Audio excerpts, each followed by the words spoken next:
네, 오늘 갈라디아서 2장 부분을 말씀 볼 건데, 오늘 말씀의 핵심은 지난주와 연결되어 있습니다. 먼저 성경 배경을, 오늘 본문의 배경을 잠깐 설명을 하고 그 다음에 말씀 좀 깊이 있게 볼 건데, 오늘 어떤 사건이 하나 일어납니다. 이 사건 때문에, 이 사건을 굳이 바울이 이야기하는 것은 바로 우리가 지난주에 말씀드렸던 것처럼 믿음과 행위에 대한 부분에 대해서 분노하는 그런 어떤 마음으로 이 사건을 소개하고 있어요. 이 사건이 뭐냐면 베드로랑 싸웠어요. 바울이 지금 베드로랑 충돌이 있었던, 싸웠다고 하는 게 우리가 보통 뭐 치고받고 싸우는 걸 생각하는데 그런 싸움이 아니고 서로 갈등이 생긴 거예요. 둘 다 선교사고, 둘 다 정말 하나님께서 특별히 택한 예수님의 제자였던 사람도 있고, 그 일생을 정말 일생을 헌신했던 그런 사람들임에도 불구하고 서로 생각이 달랐던 겁니다. 그래서 싸웠고, 그 갈등이 있었고, 이 갈등에 대해서 이야기하는 과정에서 주장하는 게 뭐냐면, 베드로가 그 안디옥 교회에 방문을 했어요. 안디옥은 이방 지역이거든요. 유대인들은 전통적으로 이방인들을 뭐라고 생각한다고요? 구원받을 수 없는 쓰레기. 이게 이스라엘 민족들의 전통적인 생각이었어요. 쓰레기뿐만 아니라 심지어는 지옥불의 불쏘시개로 써야 되는 그런 존재라고 생각하는 거예요. 그러니까 정말 아무 의미가 없고 하찮고 죽어마땅하고 죄악 덩어리고 뭐 이런 아주 불결한 존재로 이방인을 봅니다. 그리고 반대로 이스라엘 자기 민족들은 하나님의 거룩한 백성, 택한 백성, 선한 민족, 이런 어떤 이원론적으로 이스라엘은 전통적으로 그렇게 살아왔어요. 그러다가 예수님에 의해서 이방 지역에 바울을 비롯한 많은 예수님의 제자들이 복음을 전하기 시작하면서 교회들이 세워지니까 이방인들이 많이 들어오잖아요. 그러니까 안디옥이라는 지역은 이방 지역인데 굉장히 이제 활성화됐어요. 많은 이방인들도 그리고 유대인들도 많이 참석해서 교회가 이제 든든하게 세워지는 그런 교회입니다. 그래서 안디옥 교회에 이제 오늘 성경에 게바라고 되어 있는데, 게바라는 이름이 베드로예요. 베드로가 안디옥 교회에 방문을 했는데 어떤 일이 있었냐면, 이제 같이 식사를 하잖아요. 유대인들은 그 먹는 법이 굉장히 중요합니다. 이상하게 율법 안에서도 먹는 거 가지고 굉장히 따져요. 뭘 먹어야 되고, 뭔 불결하고, 뭘 먹으면 안 되고, 뭐 누구랑 먹으면 안 되고, 어떻게 먹으면 안 되고, 뭐 언제 먹으면 안 되고, 이런 식으로 음식과 먹음에 대한 율법이 굉장히 강조되어 있습니다. 이걸 어기면 굉장히 지탄받아요. 그게 유대 사회였어요. 그게 이스라엘의 그냥 기본적인 그냥 삶의 패턴이었습니다. 그래서 법도 많고만 많은데, 그래서 예수님께서 뭐라고 말씀하셨냐면, 사람이 입으로 들어가는 게 더러운 게 아니고 입에서 나오는 게 더럽다, 이렇게 예수님께서 말씀하셨어요. 그러니까 먹는 게 더러운 게 아니고 입에서 나오는 말이 더럽다. 말이 사람을 악하게 만든다, 이렇게 말씀하셨을 정도로 유대인들은 입에 먹는 이 음식 문화, 그래서 식사 문화, 이런 거에 대해서 굉장히 중요하게 생각했습니다.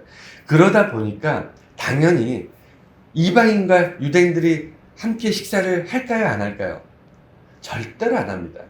이방인들하고, 그러니까 그 이방인들은 태어날 때부터 그냥 악인이잖아요. 유대인들 입장에서 봤을 때, 이스라엘 사람들 눈에는 이방인들은 태어나서 죽을 때까지 그냥 악합니다. 하나님을 모르기 때문에, 하나님께 예배하지 않는 사람이기 때문에 그냥 싫은 거예요. 그냥 악한 존재예요. 그런데 죄인과 함께 밥을 먹으면 나도 죄인이 되는 거예요. 그게 유대인의 법이에요.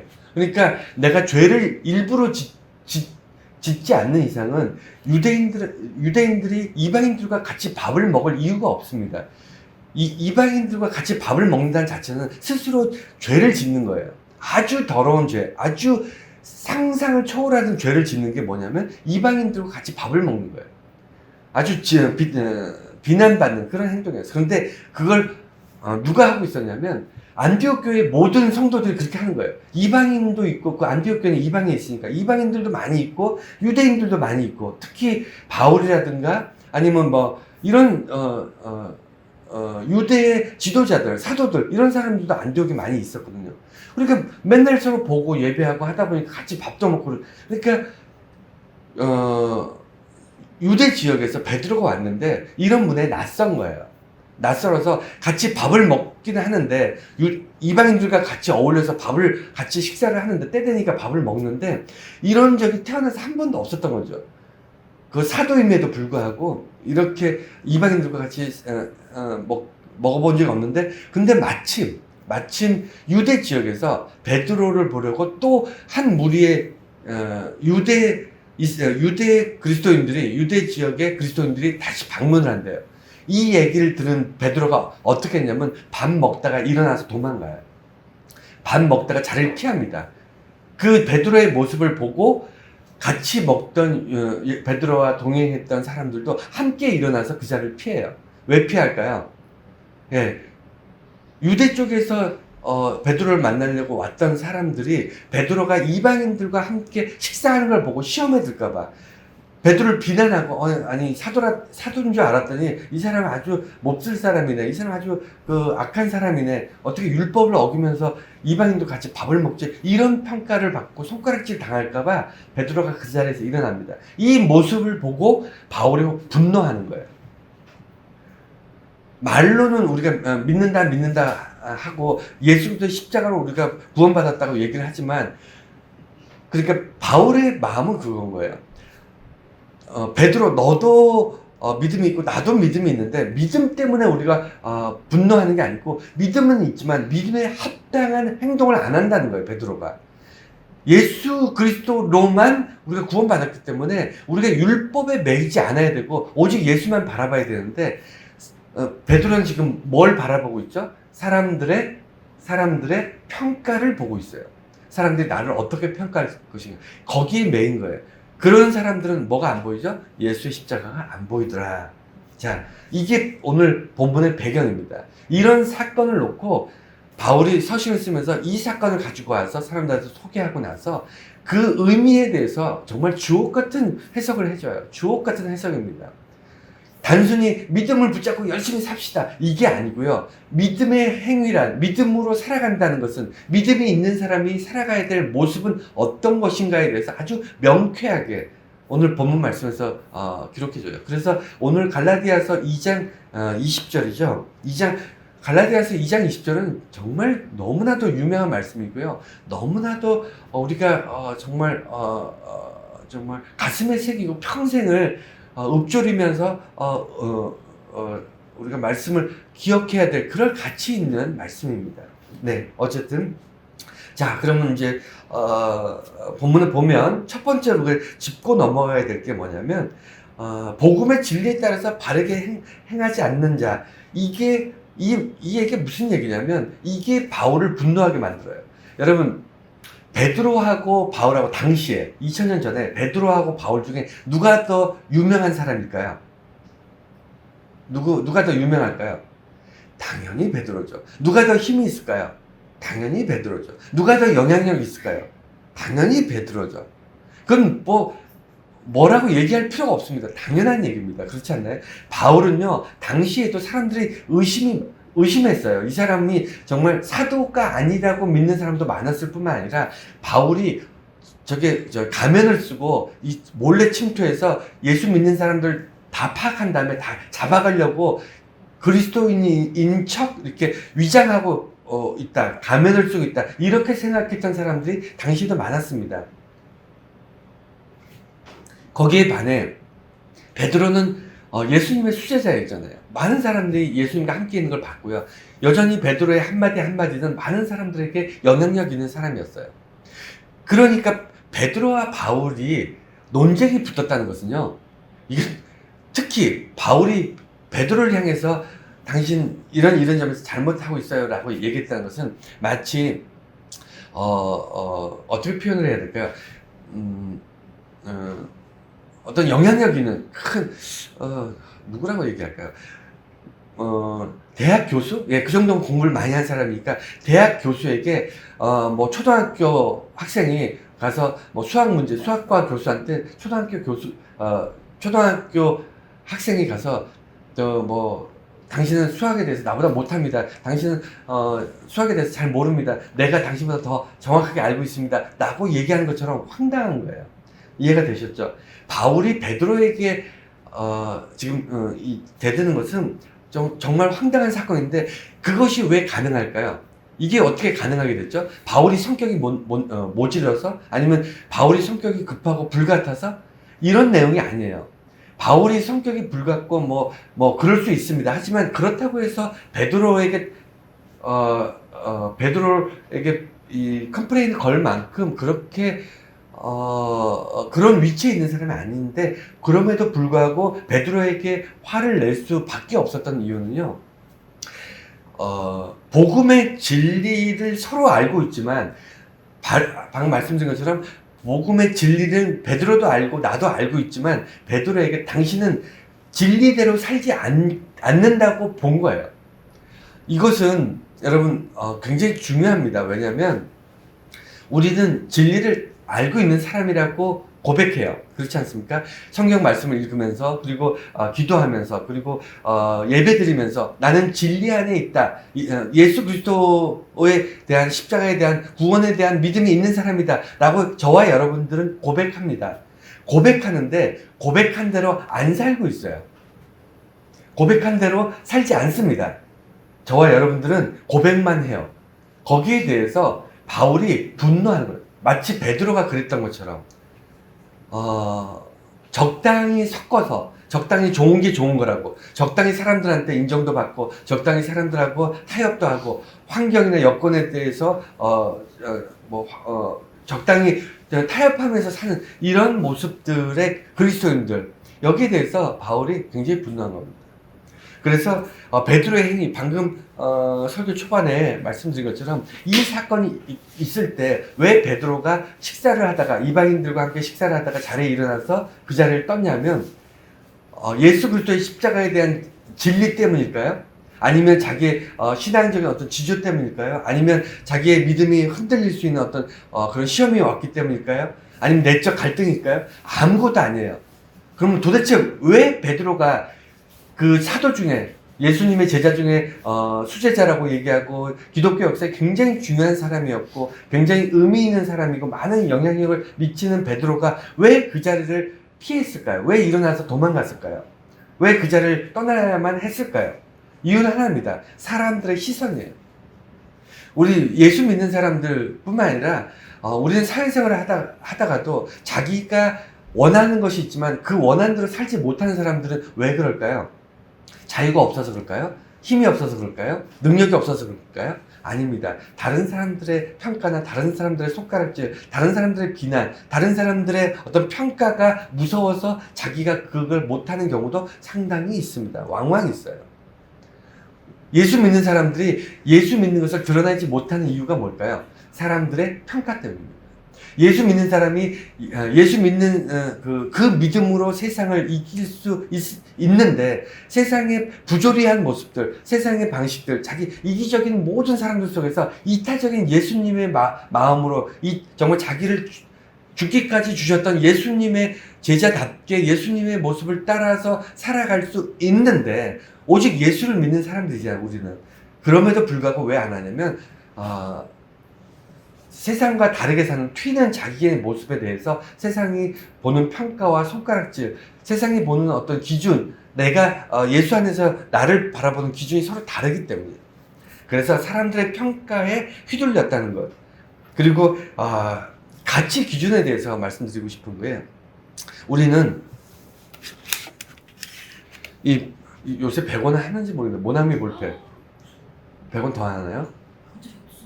난 옛날 사람이어가지고 이 볼펜 하나가 가치 기준이 이게 돈으로 딱 측정을 하고 나면 사람들 모두가 가치 기준이 통일이 돼요. 그렇죠?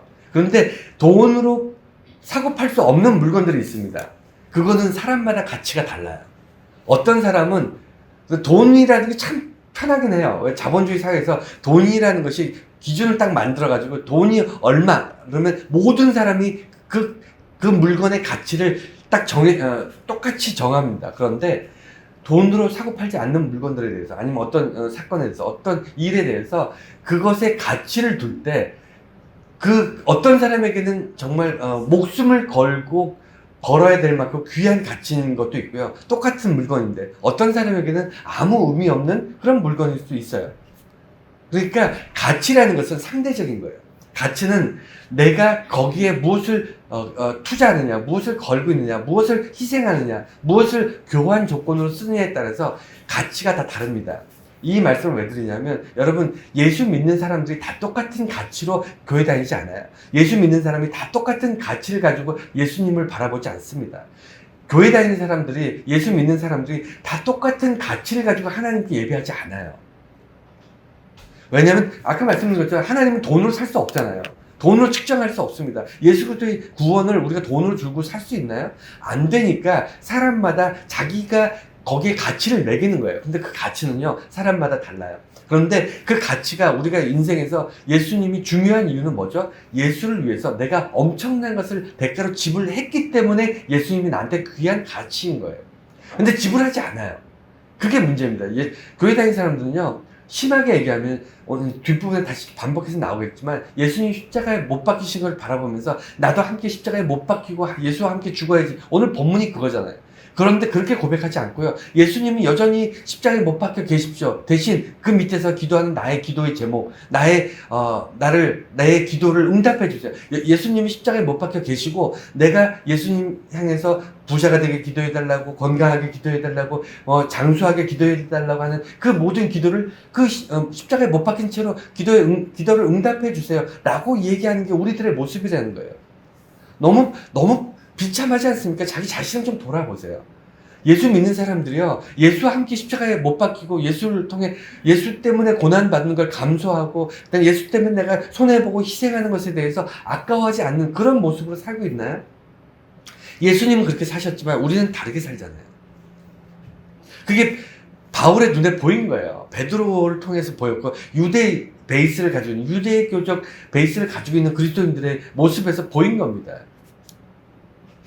그리고 복음의 가치, 여기에 대해서, 그러니까 복음의 복음의 가치가 드러나기 위해서는 그 사람의 어떤 행동, 어떤 삶을 살아가느냐에 따라서 가치가 나옵니다. 최소한 예수 믿는 사람들, 특히 예수를 전하고 복음대로 살아가는 베드로 사도나 이런 사도들, 이 사람들은요, 최소한 예수님이 죽으신 것 같이 따라 순교할 각오를 가지고 살아야 돼요. 우리 같은 평범한 사람들은 순교하라면 할 수 있겠어요? 여러분, 우리가 순교하는 마음으로 삽시다. 이건 말이 그렇지 우리는 그렇게 못 살아요. 여러분, 우리가 종교의 자유가 있는 나라에서 사니까 이렇게 지금 모여있지, 만약에 이슬람이나 이런 데 같이 종교의 자유가 없는, 예수 믿으면 죽을지도 모르는, 죽을 수도 있는 그런 나라에서 산다면 여러분 예수 믿겠습니까? 지금보다 훨씬 더 적은 비율로 목숨 걸고 예수 믿는 사람들 말고는 별로 없을 거예요.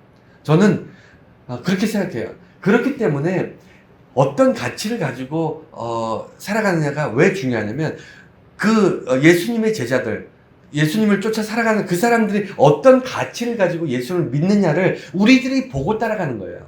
그러니까 예수님을 보고 신앙생활을 하지만 예수님을 향해서 어떠한 가치를 부여해야 될까는 우리의 선배들, 우리 앞에서 예수님의 제자들이라든가 아니면 우리 선교사들이라든가 우리 선배들, 정말 순교하는 자리까지 가서도 정말 죽음을 불사하고 예수를 위해서 살았던 그 사람들의 가치, 그 사람들의 예수님을 어떤 가치로 믿고 살았는가를 보면서 우리가 배우는 거거든요.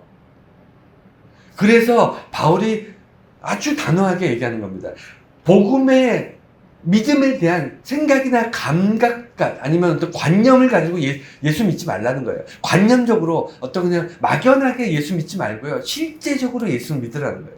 최소한 지도자들은, 최소한 먼저 믿은 자들은 뒤에 이제 우리를 바라보면서, 우리를 통해서 어떤 교회 신앙생활을 훈련을 하게 될 우리 후배들, 우리 다음 세대들 위해서라도 나는 지금 내가 예수 믿는 지금 이 순간만큼은 예수님 앞에서 나의 최고의 가치로 모든 것을 예수님을 향해서 지금 모든 것을 걸 수 있는, 생명까지도 걸 수 있는 그런 어떤 가치, 하나님이 내 생에 가장 소중합니다. 예수님의 구원이 내 인생에서 가장 귀하고 복된 일입니다라는 진심으로 이런 가치를 가지고 살아가는 모습이 보여야만, 그런 행위를 해야만, 그런 삶을 살아야만 그것이 그 사람이 믿음이 있구나, 예수 믿는 사람이 이렇게 사는 거구나 하는 것이 흘러간다는 거예요.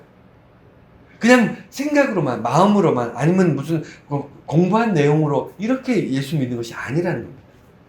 그래서 오늘 이 사건을 통해서 포괄적으로 바울이 왜 분노했는지 여러분 아시겠죠? 바울은 그렇게 살지 않았거든요. 바울은 베드로처럼 살지 않았어요. 그래서 이렇게 분노하는 겁니다. 자, 두 번째는요. 자, 율법을 지키는 것이 의로운 것이 아니다. 여기서 이제 딜레마가 온 겁니다. 여러분, 율법을 지키는 게 나쁜 건가요? 착하게 살려고 노력하고 그 다음에 법을 지키는 거. 여러분, 법을 안 지키는 사람이 나쁜 사람이에요? 법을 지키는 사람이 나쁜 사람이에요? 법을 지켰는데 나쁜 사람이라고 얘기하면 그건 진짜 이상한 거죠. 법을 잘 지키고 준법 정신에 투철하게 법을 잘 지키고 그 다음에 우리에게 주어진 어떤 어떤 규례나 여러 것들, 신앙적인 어떤 믿음에 포함된 여러 가지 행동들 잘 지키는 게, 여러분, 예를 들어 기도를 열심히 하는 사람이 나쁜 사람이에요? 기도를 안 하는 사람이 나쁜 사람이에요? 우리는 일반적으로요, 안 하는 사람이 당연히 나쁜 사람이고 많이 하는 사람은 좋은 사람이라고 딱 이렇게 나눠져 있지 않나요? 우리는 당연합니다. 그러니까 잘하고 열심히 하고 착하게 살고 선하게 살고 이런 사람을 나쁘다고 생각하지 않습니다. 그거 잘못했다고 생각하지 않아요. 그런데 중요한 것은요, 그것이 중요하지 않을 수는 있어요. 이게 참 어려운 얘기인데, 제가 목사로 살면서 제일 하기 힘든 얘기가 뭔지 아세요? 제가 목사로 지내면서 설교할 때뿐만 아니라 그냥 일반 대화 가운데서 가장 하기 힘든 게 뭐냐면, 뭘 해라, 뭘 하지 마라가 제일 쉬워요. 그거는 내가 뭘 설명하거나 뭐 덧붙일 필요가 없습니다. 말씀 안에서 하나님께서 아니면 예수님께서 말씀하셨는데, 아니면 성경에 기록되었는데 이것은 해라, 이건 하지 마라, 이러면 제가 굳이 설명할 필요가 없는데, 제가 제일 하기 어려운 얘기가 뭐냐면, 하면 좋은데 꼭 할 필요는 없어, 이런 얘기. 이건 제가 충분히 설명하지 않으면요, 많은 사람들이 오해를 합니다. 그렇지 않나요? 이건 정말 해도 사람들이 쉽게 받아들이지 못해요. 일반적으로 뭘 해라, 뭐 하지 마라, 그러면 뭐 근거를 딱 대잖아요. 성경에 그렇게 기록되어 있으니까 그렇게 하는 것이 좋다, 이렇게 하는 것은 안 된다. 그러면 사람들이 따지지 않아요. 묻지도 따지지도 않고 거기 따라서 충성되게 그냥 하면 돼요. 그런데 이것은 좋은 거지만, 이건 하면 좋지만, 이렇게 하면 좀 바람직하지만 굳이 여기에 최선을 다해서 할 필요는 없다. 왜냐면 더 중요한 것이 이것이기 때문에. 이렇게 설명하면요, 굉장히 헷갈려 합니다. 여러분, 그렇지 않나요? 제가 그런 얘기를 할 때마다 너무 힘들어요. 아무리 설명을 해도, 때로는 여러 번 설명을 해도 나중에 가서 다시 물어봐요. 그걸 해야 됩니까? 말아야 됩니까? 이런 식으로. 근데 오늘 본문이 그런 거예요. 율법이라는 게 그런 겁니다. 율법이 나쁜 건가요? 아니에요. 하지 말라는 게 아니에요. 바울이 율법에 대해서 계속 얘기하는 게, 율법이 너희를 선하게 하는 게 아니다. 율법이 너를 의롭게 하는 게 아니다. 율법이 너를 구원하는 게 아니다.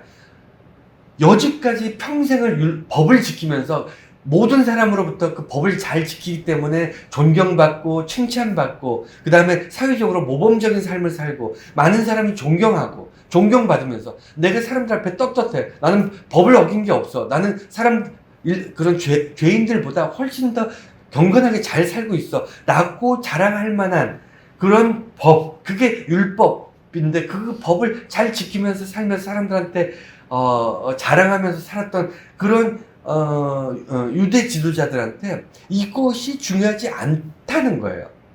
그러니까 지키지 말라는 게 아니라, 뭐 지키든 말든 상관없는데, 이게 중요한 게 아니고 정말 중요한 것은 그리스도의 십자가고 자기 희생이고 자기를 주기까지 우리를 사랑하시는 예수님의 십자가 보혈, 죽으심, 그의 부활, 이걸 붙잡고 구원받고 그걸 붙잡고 그것을 자랑하면서 사는 게 그리스도인인데, 이방인들은 오직 십자가만 바라보고 고백하잖아요. 근데 유대인들은 십자가와 뭐 율법이나 이런 거, 율법을 자랑하고 그럴 수 있다는 거예요.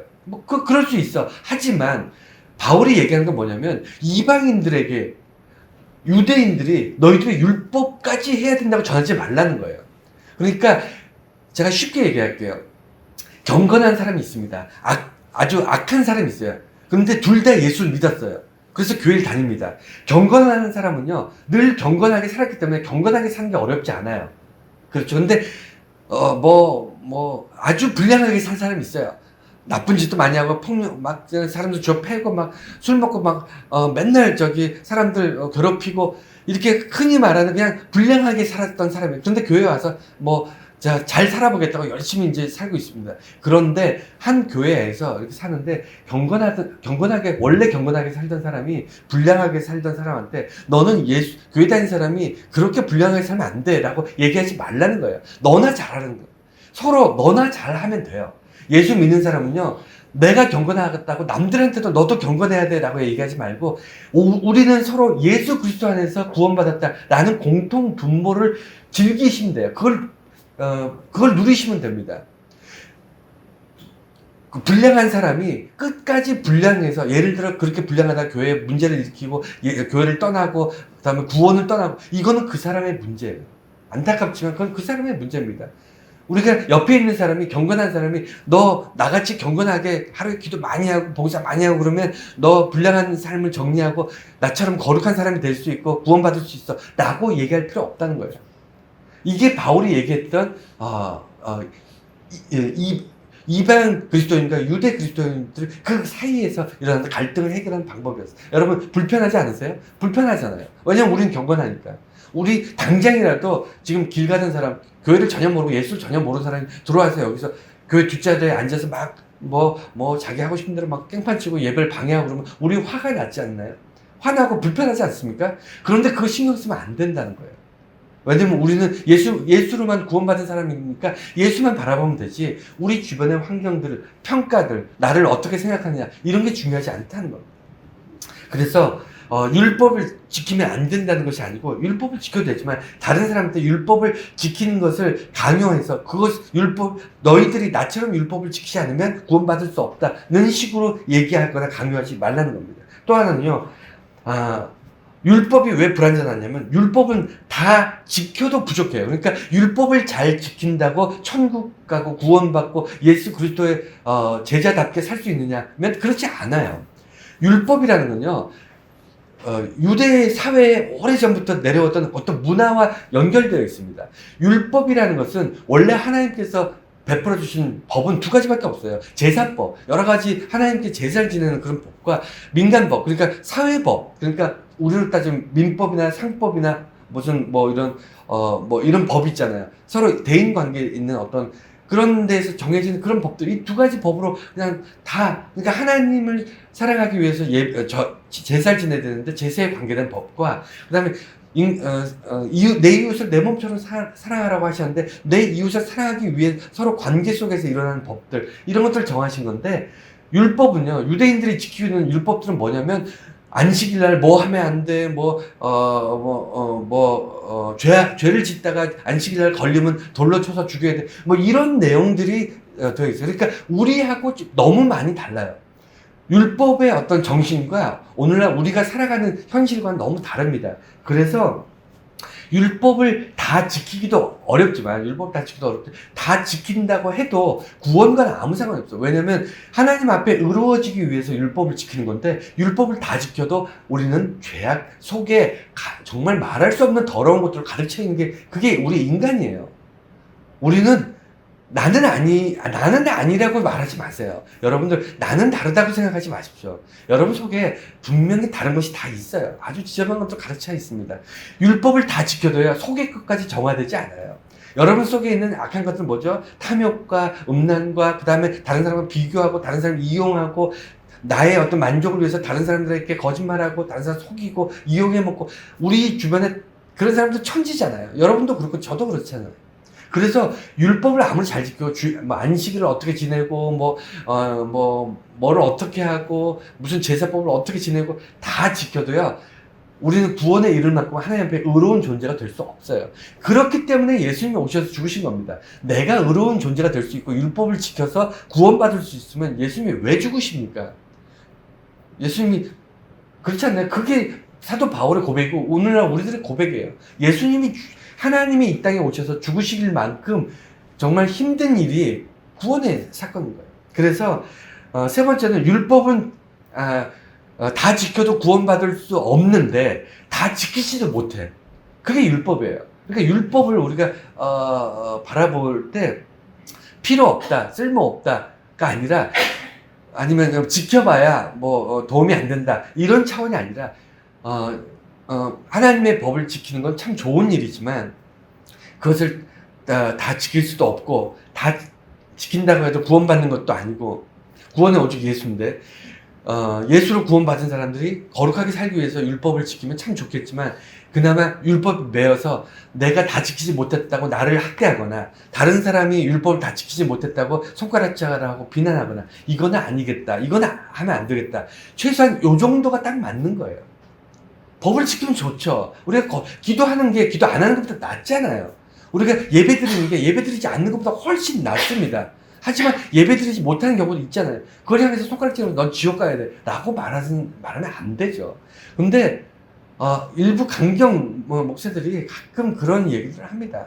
어느 교회 대형 교회인데 11조를 안 하면 구원받지 못한다 이런 얘기를 얘기하는 사람은 이런 사람은 정말 목사가 아니에요. 목사라고 얘기할 수 없습니다. 그러니까 이런 주변에 정말 우리가 바울의 마음을 가지고 있으면 오직 십자가만 붙잡는 그런 믿음을 가지고 있으면요. 믿음이 있다고는 하지만 믿음의 행위를 하지 못하고 믿음의 삶을 살지 못한 사람들이 보일까요? 안 보일까요? 보인다니까요. 우리가 바울처럼 보여요. 막 화가 날 때가 있습니다. 저도 우리 동료 목사들 이런 사람들 보면서 물론 힘들고 어려운 목회 현장에 있는 분들 많고 헌신하는 분들이 있어요. 저보다 훌륭한 사람 훨씬 더 많습니다. 하지만 정말 저 사람은 정말 나쁜 사람이다 라고 생각되는 목사도 굉장히 많아요. 자, 또 하나는 악인도 율법을 지킬 수 있다. 이게 정말 놀랍지 않습니까? 우리가 살면서 정말 황당한 게 뭐냐면요. 예수 믿지 않는 사람이 예수 믿는 사람을 향해서 나는 너보다 더 열심히 기도하는 사람이야. 나는 너보다 더 열심히 봉사하는 사람이야. 나는 너보다 더 열심히 착하게 사는 사람이야. 넌 나쁜 짓 많이 하면서도 교회 다니면서 너 혼자 구원받았다고 잘난 체 하지만 나는 교회 안 다니고 하나님 믿지 않지만 너보다 더 거룩하고 더 경건하고 더 부지런하고 더 성실하고 더 착하게 살았어 라고 얘기하시는 분들이 있어요 없어요? 네, 많죠. 그분들은 자기 자신의 율법을 지키는 겁니다. 우리가 생각하는 그런 율법이 아니라 자기 자신. 그러면서 어떻게 생각하냐면 하나님을 믿는 것보다 착하게 살고 율법을 잘 지키고 거룩하게 살고 이렇게 사는 내가 너보다 더 낫다라고 그렇게 믿고 사는 사람들. 여러분 그런 사람들이 잘못된 게 아니고요. 그런 사람들이 주변에 많이 있는데 그것과 구원은 별개라는 것을 반드시 기억하셔야 돼요. 뭐냐면 악인이 율법을 잘 지킨다고 해서 악인이 의인되지 않습니다. 이거는 반드시 이걸 어떻게 설명할 수가 없어요. 하나님 주신 법을 우리가 하나님을 모르는 상태에서 법만 지킨다고 하나님 앞에 의로워질까요? 이게 말이 안 되는 거예요. 그래서 그러려니 이렇게 생각하시면 되고 기독교의 본질은 뭐냐면 많은 종교들이요 자기를 위해서 믿어요. 그러니까 힐링을 한다든가 내가 세상 속에서 찌들어서 너무 힘들고 괴로울 때 내 종교를 의지해서 마음의 평안을 얻겠다거나 아니면 어떤 마음을 비워냄으로써 내가 악한 것들, 더러운 것들을 내가 청소를 하고 내 마음에 어떤 정결함을 얻겠다. 이 모든 의도들 안에는 뭐가 있냐면 내가 있어요. 나 중심적인 나의 삶이 있어요. 내가 편해졌으면 좋겠다. 내가 깨끗해졌으면 좋겠다. 내가 세상의 스트레스를 좀 날려버리고 싶다. 내가 좀 힐링을 했으면 좋겠다. 이런 나 중심적 생각에서 종교를 찾아요. 이 종교 저 종교 막. 근데 기독교는 그렇지 않습니다. 기독교는 치열해요. 기독교는 아주 치열합니다. 같이 기독교를 믿고 예수를 믿는 제자들 사이에서도 서로 논쟁이 되고요. 서로 싸웁니다. 왜 싸울까요? 자기 힐링하면 되죠. 자기 만족을 위해서 교회를 다니고 자기 만족을 위해서 종교를 찾는 사람이라면 왜 싸우겠어요? 싸움이라는 게 그 자체가 불편함이고 싸움 자체가 우리가 갈등인데 왜 싸우겠습니까? 근데 기독교는요 치열해요. 진리가 있기 때문에 그래요. 기독교는 진리를 붙잡는 종교이기 때문에 진리가 훼손되거나 진리를 왜곡하거나 그러면 견디지 못하는 겁니다. 이걸 수호하려고 하는 그런 게 있는 거예요. 여러분 진리는요 계속 어, 그, 점검해야 됩니다. 점검해야 돼요. 왜냐면 자기도 모르게 인간은 탁월한 악한 존재이기 때문에 계속 이게 이 자기 편할 대로 자기 이기적인 어떤 거에 따라 이거 자꾸 바꿔요. 물타기 한다 그러죠. 진리를 자꾸 물타기 하는 그런 버릇이 있어요. 인간들은 원래 그래요. 제가 이 말씀을 이제 왜 드리냐면, 그래서 오늘 본문에서 정말 중요한 갈라디아서 2장 20절에 그리스도와 함께 내가 십자가에 못 박혔나니 라고 시작되는 이 귀하고 귀한 말씀의 의미를 알아야 돼요. 십자가에 못 박히라는 거예요. 예수 믿는 사람은요, 기본적으로 못 박혀야 됩니다. 예수님만 못 박히시고 나는 밑에서 구경하고 이렇게 팔짱 끼고 있다가 예수님 고통받고 막 처절하게 비명을 지르시고 하는 그런 모습을 보면서 이렇게 팔짱 끼고 이렇게 있다가 예수님 돌아가실 때쯤 되면, 예수님 그래도 내 소원 하나는 들어주셔야죠. 내 기도는 좀 들어주셔야죠. 이런 비열한 그리스도인이 되지 마시라는 겁니다. 원래 기독교의 본질은요, 예수 그리스도와 함께 십자가에 죽으셔야 됩니다. 근데 죽는다는 게 관념이 아니에요. 여러분, 상상 속에 죽는 게 아니고요, 실제 죽으셔야 된다는 거예요. 뭐 자살하라는 얘기 아니에요. 뭐 뛰어내라는 얘기 아니고, 뭐로부터의 죽음, 십자가에 못 박혀야 될 게 뭐냐는 거예요. 그게 뭘까요? 네. 그러니까 자기 중심적인 자아. 이게 무슨 얘기냐면, 아까 말씀드린 것처럼 우리가 종교를 찾는 이유가 내가 편하려고, 나의 이기적인 어떤 욕심이 분명히 있어요. 내가 스트레스 받으니까, 내가 세상에 살기 좀 어려우니까, 아니면 내가 내세에 대한 믿음을 갖고 싶어서 라든가, 아니면 뭔가 내가 하는 사업이 잘 됐으면, 내가 건강이 좀 좋아졌으면, 바람이 있어, 소원이 있어. 이 소원을 이루어줄 수 있는 강력한 종교, 또는 나에게 마음의 안식이나 평안을 줄 수 있는 어떤 힐링되는 종교, 이런 것들을 찾는 이유가 뭐냐면, 나의 평안을 위해서, 나의 이기적인 욕망을 채우기 위해서 종교를 찾는데, 그 자기 중심적 자아를 죽이는 거예요. 내가 편하고자 하는 것을 죽이는 겁니다. 내가 잘 살아보려고 하는 것을 죽이는 거예요. 내가 다른 사람들과 비교했을 때 성공한 삶을 살고자 하는 그 욕망을 십자가에 못 박는 겁니까? 못 박는 거예요. 자기 중심적 자아, 자기 중심적 어떤 오만함과 자기 중심적인 어떤 이기적인 그런 마음들, 자기밖에 모르는 그 나의 본질. 여러분, 자기밖에 모르는 거라는 걸 뭐 남 얘기 듣는 것처럼 들으시는데, 저와 여러분들은요, 다 자기밖에 몰라요. 자기 중심, 세상, 지구가, 온 우주가 자기 중심으로 돌아가잖아요. 역사가 자기 중심으로 돌아가고, 여러분 경제나 사회나 모든 게 어떤 것으로부터 돌아가는 게 아니고 다 여러분 자기 중심으로 돌잖아요. 그래서 자기 중심적 생각, 자기 중심적 자아, 자기 중심적 편견, 자기 중심적 오만, 이런 것들이 십자가에 못 박혀야 된다는 거예요. 그게 없으면 진정한 부활이 없습니다. 예수와 함께 부활해서 예수가 내 안에 살 수가 없어요. 내가 예수와 함께 십자가에 못 박히지 않으면요, 예수가 내 안에서 함께 살 수 없습니다. 나는 밑에서 바라보면서 예수님 십자가에 못 박히셨다가 이제 죽으시면, 그리고 다시 부활하시면 이제는 내 안에 들어와서 함께 사시죠. 이게 말이 안 된다는 거예요. 함께 죽고 함께 부활하고, 함께 부활했을 때 어떤 일이 일어나냐면, 나는 십자가에 죽고 내 안에 예수로 인해서 다시 사는 거예요. 그걸 우리는 기독교에서 거듭남이라고 합니다. 거듭나지 않은 그리스도인들은요, 구원받은 그리스도인이라고 말하기가 매우 어렵습니다. 그래서 그러니까 다시 태어나기 위해서는 반드시 한 번은 죽어야 되는데, 그 죽음이 십자가의 죽음이고, 십자가의 죽음이 내가 뭐 자살하는 죽음이 아니라, 내가 그렇게 원했던 나의 이기적인 욕심들, 욕망들, 내가 다른 사람과 비교했을 때 이것만은 내가 저 사람보다 더 나았으면 하는 많은 것들, 그것들 통째로 십자가에 못 박아 버리지 않으면 예수님께서 내 안에서 함께 사실 수 없어요. 그래서 무엇으로부터의 죽음인가? 이게 굉장히 중요합니다. 그래서 이 본문 중에 내가 그리스도와 함께 십자가에 못 박혔나니, 그 전에 복음서 이렇게 쭉 보시면 그 어디에도 내가 십자가에 예수님과 함께 못 박혀 죽어야 된다는 꼭 기록되어 있지 않아요. 그런 개념들은 자꾸 반복되지만, 그럼에도 불구하고 내가 아주 노골적으로 십자가에 못 박혀 죽어야 된다라고 기록되기가 쉽지 않습니다. 왜냐하면 이 기록들을 통해서 이 바울 서신에서 계속 나오는 이건데, 바울 입장에서는요, 복음서나 이런 데 기록되어 있는 내용들은 예수님의 행적들을 통해서 우리가 예수님 이렇게 살았구나. 예수님은 우리를 구원을 위해서 스스로 십자가에 죽으심을 통해 우리를 구원하셨구나. 라는 사실을 받아들이는 거고요.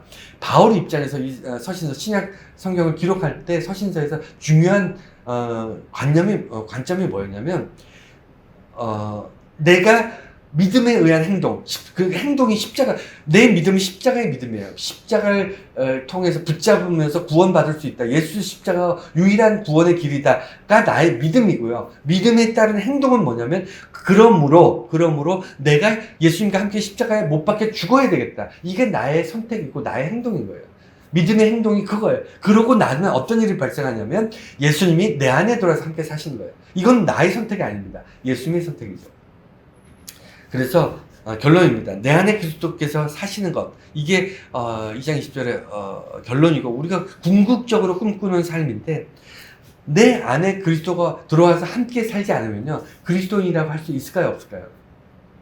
네, 그리스도인 하기가 참 어렵습니다. 있다 없다는 제가 판단할 수 없기 때문에 참 어렵다. 왜냐하면 예수 믿지 않는 사람도 예수님에 대해서 알아요. 그들 속에 예수가 없을 뿐이지 예수에 대해서 잘 압니다. 그 교회에 대해서 잘 압니다. 기독교 역사를 잘 알아요. 역사학자들 보면 우리보다 기독교 역사를 훨씬 더 잘 압니다. 예수에 대해서 너무 잘 아는 사람들 많습니다. 종교 비교학자들 이런 사람들 보면 석가모니 누구죠? 이렇게 세계적인 종교가들 이런 거 너무너무 잘 알아요. 우리보다 훨씬 잘 알아요. 그 사람 기독교인이라고 할 수 있을까요? 참 어렵죠. 기독교는 딱 하나의 차이예요. 내 안에 예수가 있느냐 없느냐로 결정되는 겁니다. 내가 무엇을 믿느냐, 무엇을 알고 있느냐, 무엇을 따라 내가 이런 것들은 비교 기준이 아닌 거예요. 왜냐하면 그 사람에게 예수에 대한 믿음이 있는지 없는지 우리가 눈으로 보고 알 수 있나요? 알 수 없어요. 그 사람이 어떤 행동을 하고 어떤 말을 하고 어떤 삶을 살아가고 있느냐를 통해서 저 사람 속에는 예수 그리스도의 믿음이 있구나라는 것을 알 수 있는 거고, 하나님께서 그 중심 속에서 마음의 중심에서 찾아보는 거지 우리가 판단하고 결정하는 문제가 아닙니다. 그래서 진정한 그리스도인은요 그 안에 그리스도가 함께 살아야 돼요.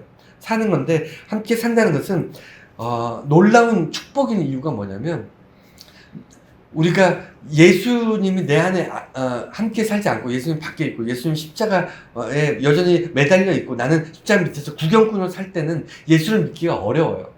예수가 구원자이시고 나의 구원자이시고 예수의 보혈이 나를 정결케 하셨다. 이런 내용들을 믿기가 어렵습니다. 예수님이 십자가에 계시고 나는 밑에서 구경할 때는 그것을 믿음으로 받아들이기가 어려운데, 어떨 때 쉽냐면 예수님이 내 안에 들어오면요 믿음이 필요 없습니다. 그렇지 않나요? 이게 축복인 거예요. 오히려 예수를 믿는 순간 내게는, 여러분 제 아들이 있는데 앞에 승주가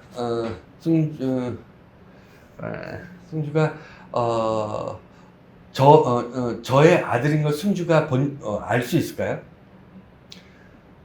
예. 자기 태어날 때 딱 태어나고 딱 보면서 우리 엄마가 맞구나. 여러분 그렇게 확인할 수 있나요? 어린아이가 자기 부모가 자기를 낳아주고, 물론 요새는 매체가 발달해서 기록도 많이 남기고 한다지만, 우리 부모가 나의 부모가 나를 낳아주고 나를 길러주신 것이 확실하다는 걸 믿음을 가질 수 있습니까? 본 적 있나요? 무슨 목격했나요? 그러니까 여러분 잘 보세요. 우리 부모를 나를 낳아주는 걸 본 적이 없고 나를 기르는 거에 대해서 기억이 가물가물할 때 나의 부모가 맞다라는 것을 어떻게 알 수 있죠? 그 믿음으로 알 수 있나요? 믿음으로 아는 것이 아니고요. 함께 살기 때문에 아는 겁니다. 함께 살면요 믿음이 요구되지 않아요.